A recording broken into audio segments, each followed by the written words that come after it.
गेल्या 4 ते 5 दिवसांपासून पावसाने उघडीप दिलेली आहे. त्यामुळे पेरण्यांना वेग आलेला आहे.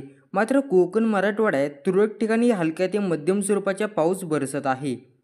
कोकणातील रत्नागिरी सिंधुदुर्ग जिल्ह्यात काही अंशी ढगाळ वातावरण तयार होत आहे.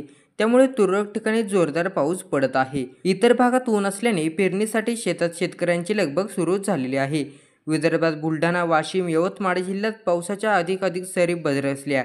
वाशिममधील मालेगाव येथे 38.6 मिलीमीटर पाऊस पडला. काही ठिकाणी अधूनमधून ढगाळ वातावरण तयार होत असून तुरळक सरी कोसळत आहे. चंद्रपूर, नागपूर, वर्धा, भंडारा, गोंदिया भागात ऊन पडत असल्याने उन्हाचा चटका वाढून असून कमाल तापमानात वाढ होत आहे. सोमवार दिवसभरातील पाऊस. रत्नागिरी जिल्ह्यात दिवसभर पाऊस नाही. धाराशिव जिल्ह्यात उमरगा आणि तुळजापूर तालुक्यात पाऊस राहणार आहे. धाराशिव जिल्ह्यात सारोळा भागात पाऊस. नागपूरमध्ये मुसळधार पावसाची हजेरी. अकोल्यातील उघडीप, सांगलीत ढगाळ वातावरण.